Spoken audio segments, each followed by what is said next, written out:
Swayam Prabha. Digital India. Educated India.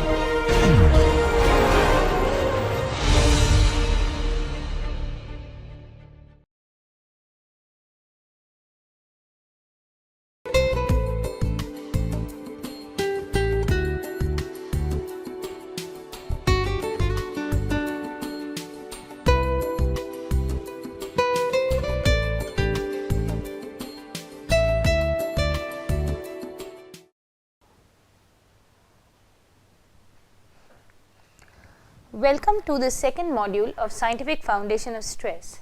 In today's session, we shall discuss the sources of stress, eustress and distress, and how stress can also be helpful for the individual.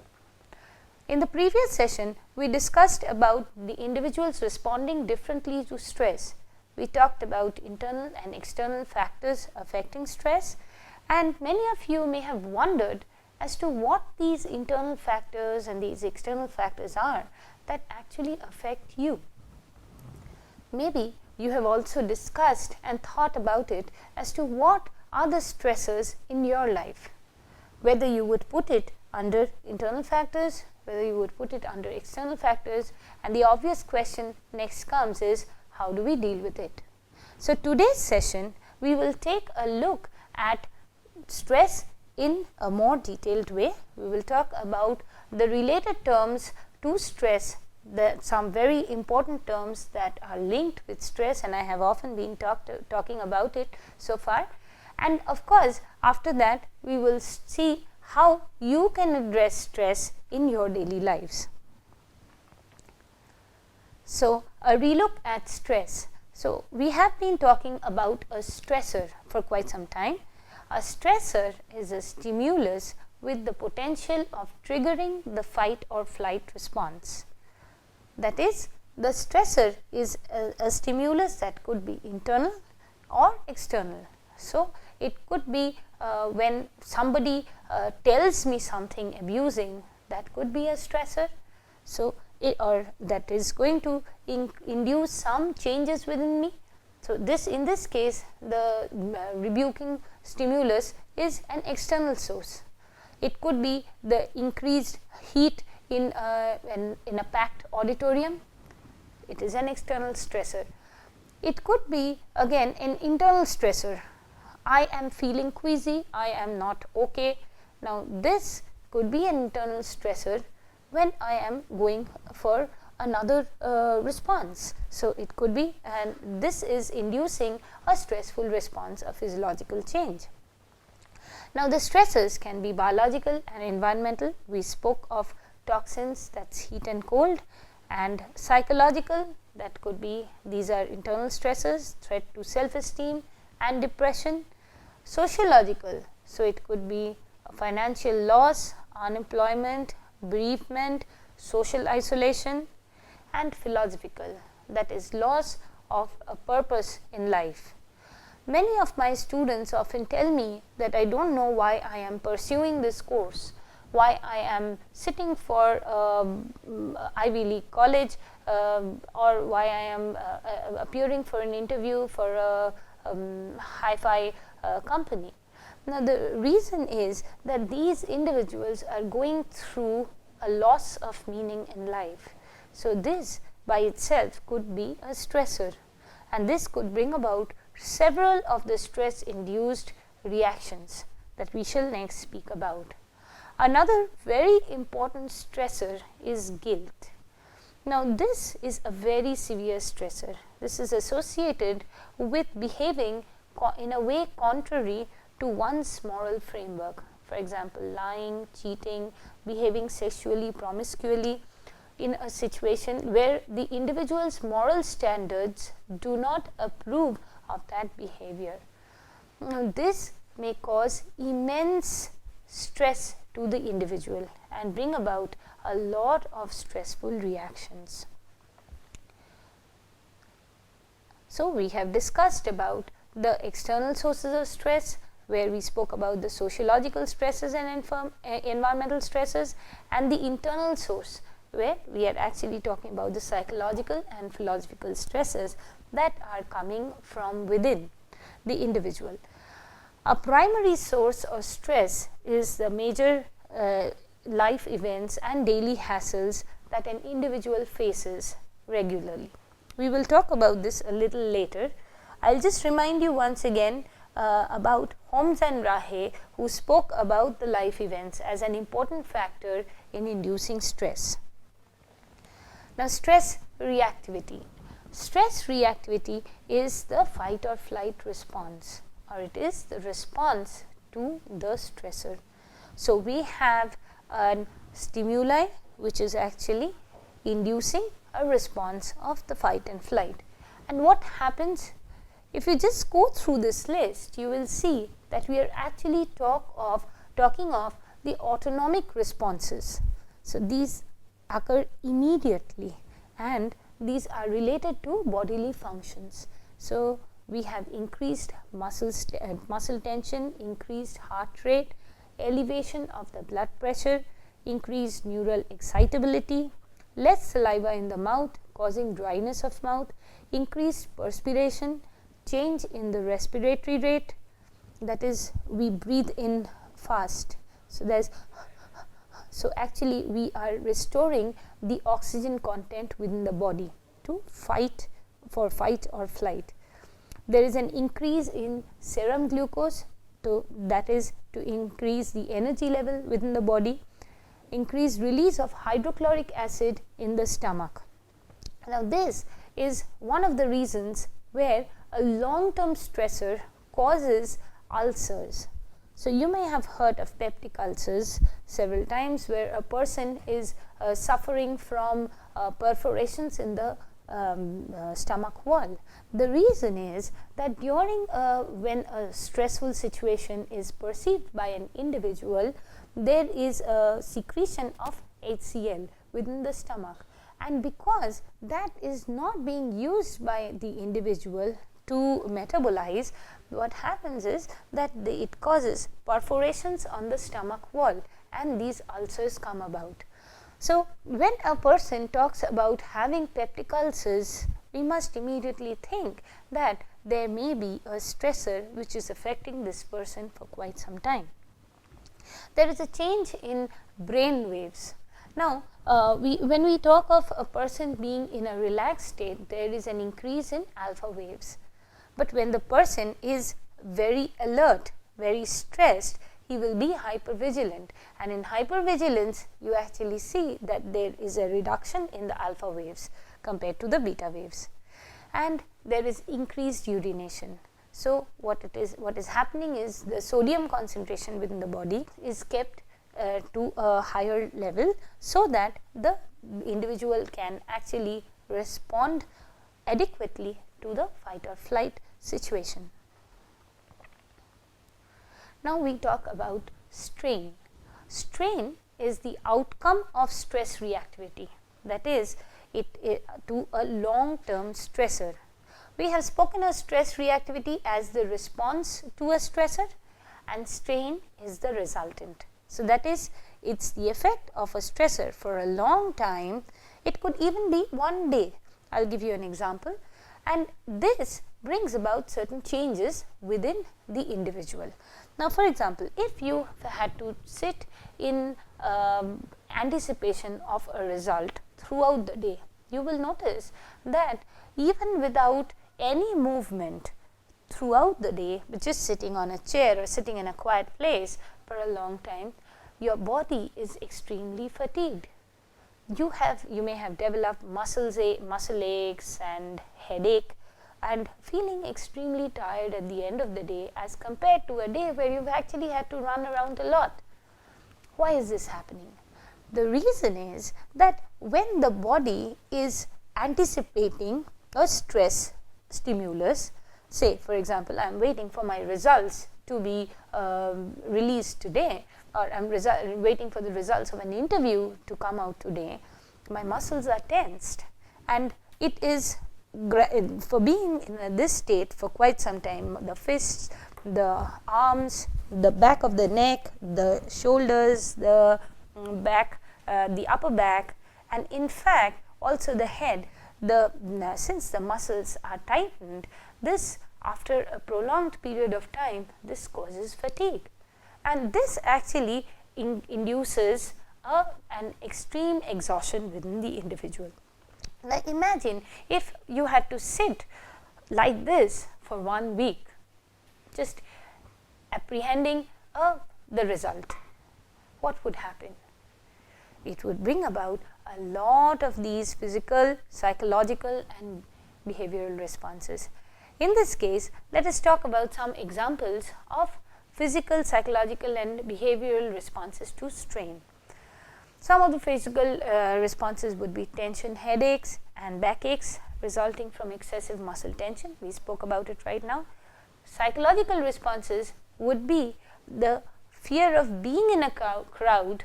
An example would be fear of being in a crowd resulting from contemplating the experience. For example, think about a person with social anxiety who feels that, oh God, if I am in a crowd, if somebody will say something to me, I won't be able to respond, or people may be looking at me. Now that is extremely stressful. Now the fear of this may actually make that individual avoid the situation. So just contemplating that situation is actually making that individual avoid the situation. Another example would be of an individual who has had a panic attack. What is a panic attack? A panic attack is actually where there is a sudden change in the autonomic arousal of the body. For example, we have all these symptoms of stress reactivity, or maybe some of the symptoms of stress reactivity. Now, this could happen for whatever reason. The next time, the individual fears that this may happen again, and this fear actually brings about another panic attack.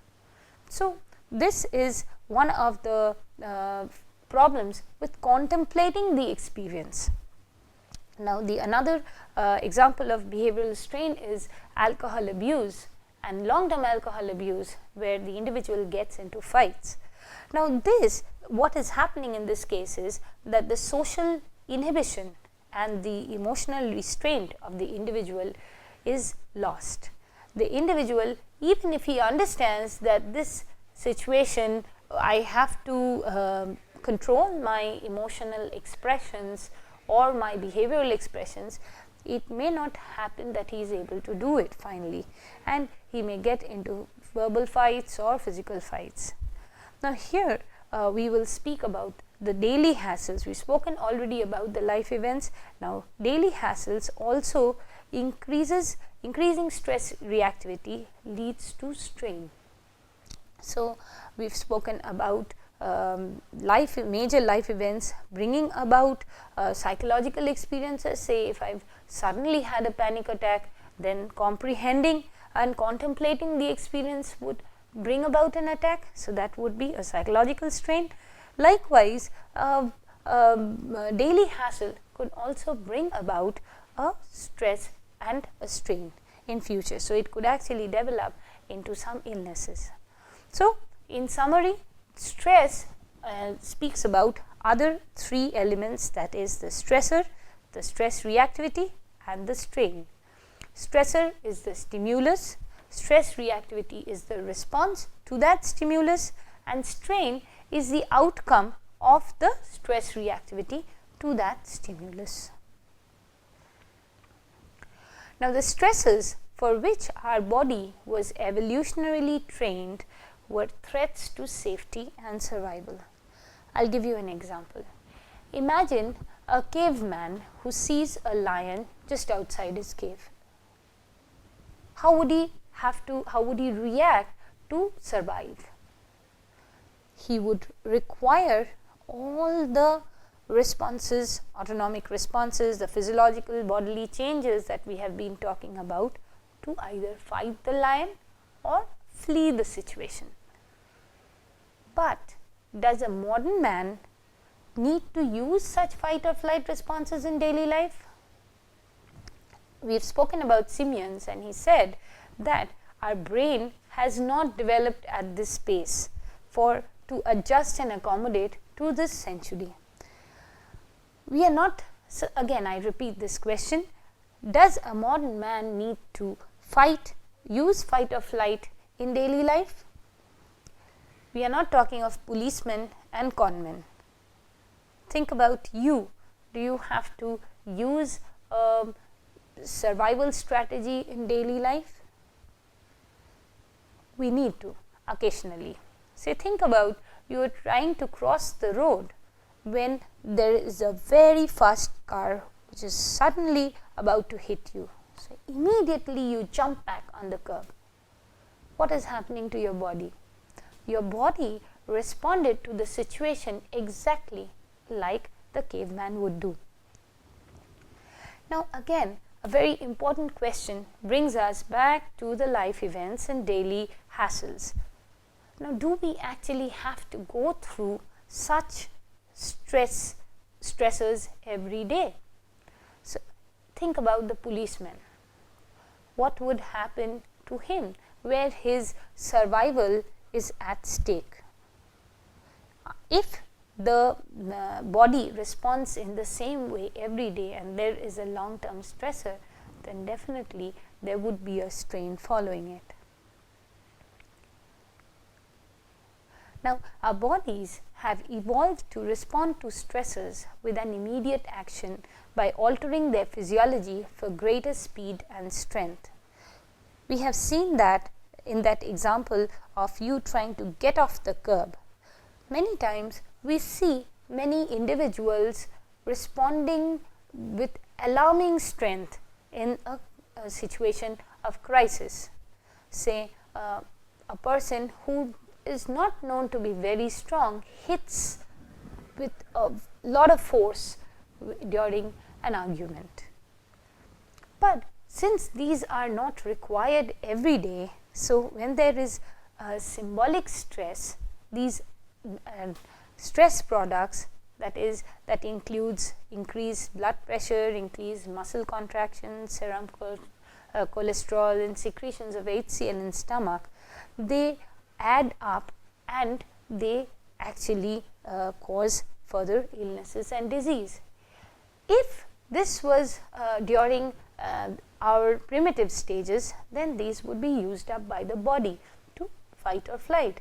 But since in symbolic stresses like a threat to self-esteem, a threat to any other psychological threat like depression, there we would not need to use these fight or flight responses. And because we do not need to change our physiology by responding with some action. So there these bodily products, these stress products get accumulated and causes a disease like psychosomatic illnesses.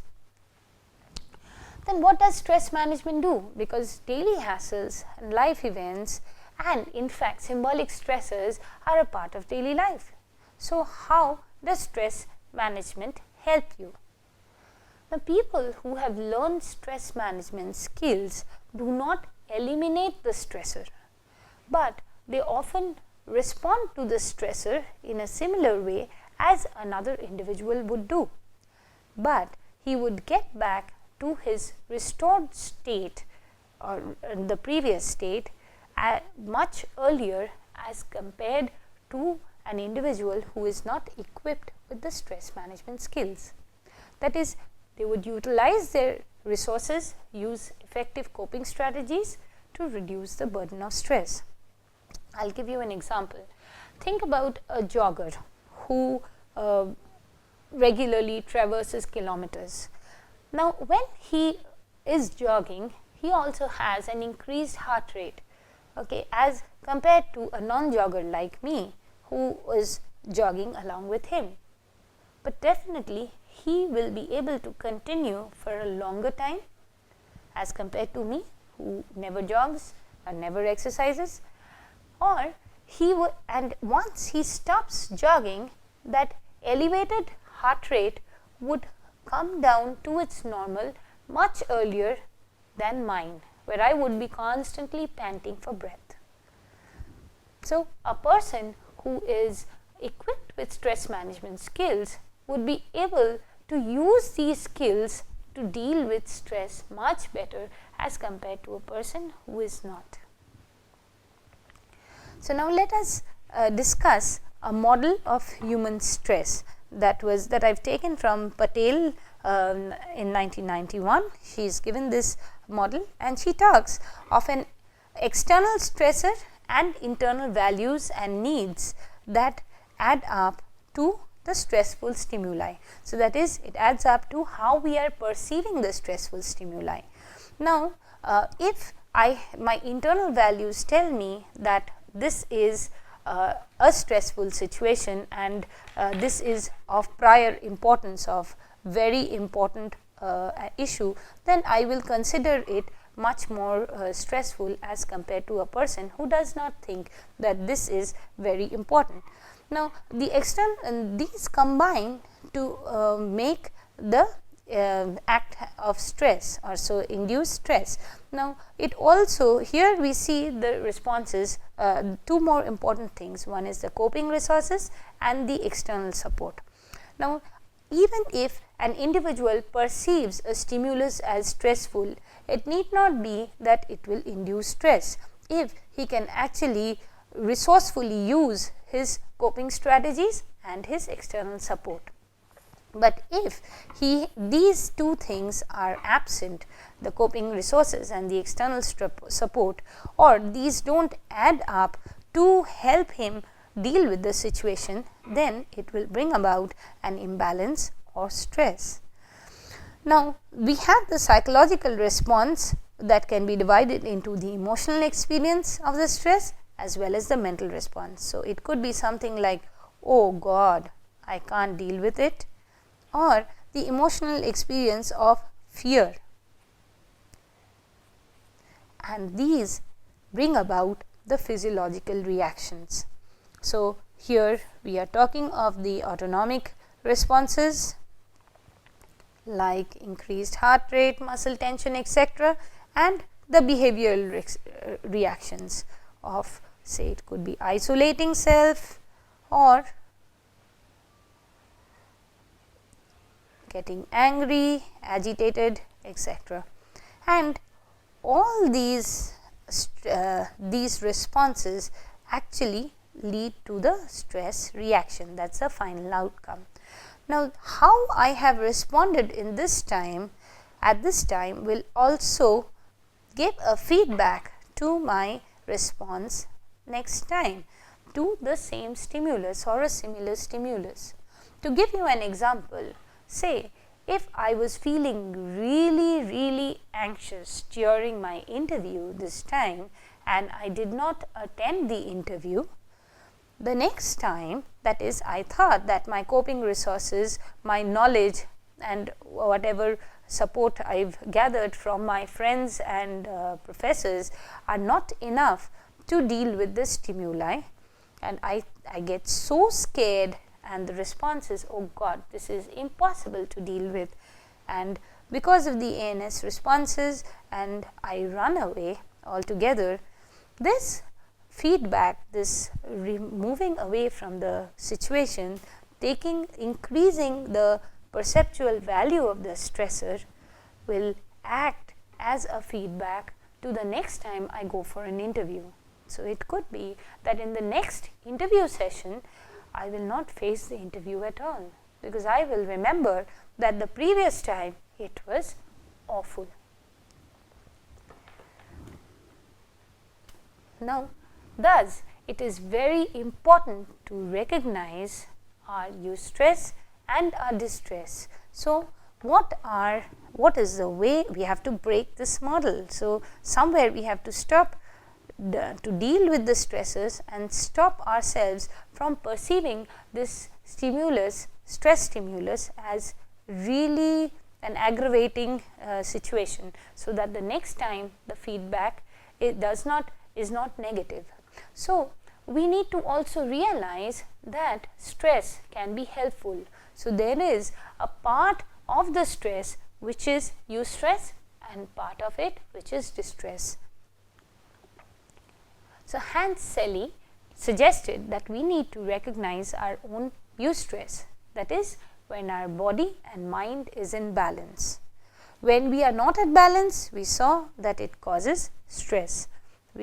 So how do we know when we are in a situation of eustress? When we are feeling in a stimulus situation, when we are feeling energetic, adaptable, approachable and relaxed, this is a eustress. So even though the stimulus is, there is a foreign stimulus, there is a new stimulus, be it external or internal, this is actually helping me to respond positively, adaptively. So this is a eustress.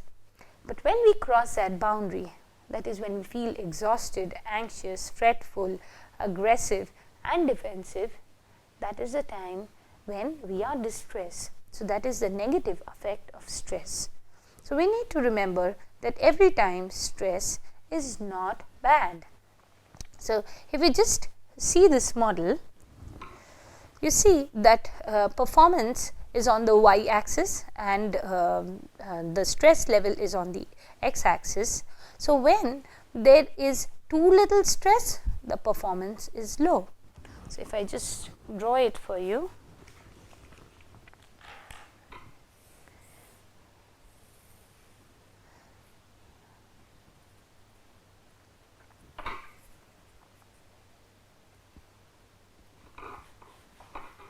so think, if there is too little stress, the performance is low, and if there is too high stress, then also the performance is low. So how do we know where our optimum stress lies? And Sally already spoke about it, but this is where we need to maintain our stress level. So if we have a stress level between O and O dash, then our performance is at its optimum. So again, if we go back to the PPT, you will see that too little stress causes less performance, and again too much stress brings about a breakdown. Say for example, if you are very less stressed about giving a presentation tomorrow, you will hardly prepare for it. If you are very stressed for giving the presentation tomorrow, then also your performance will be poor. So either ways your performance is poor. So when you have the lesser amount of stress, so that is when your stress level is less and it is between the optimum stress, the between say this A and A dash, you will see that you are performing at the best. Now if it crosses the optimum, you will see that the exhaustion phase starts. So when your exhaustion, if you are in this phase, you will try to get it up higher. So you will move this way. So you will move this way to increase your performance to the optimum. And when it is higher up, so we try and move it this way. So I'll give you an example. Say if you are not studying, our friends actually do this for us. If you are not studying for an exam, your friends and family will tell you, why don't you know it's an exam and you have to work hard. But if you have you're really overburdened about an exam, people tell you that relax, this is not so tough, you will do well. So you have to understand your eustress and your distress to deal with the situation better. Now I'll just summarize our session today. So we spoke about the sources of stress with emphasis on stressor, stress reactivity and strain. We discussed the human models of stress and how it is important to maintain a balance by identifying eustress and distress, and we discussed the human performance curve and how stress can be useful. Thank you.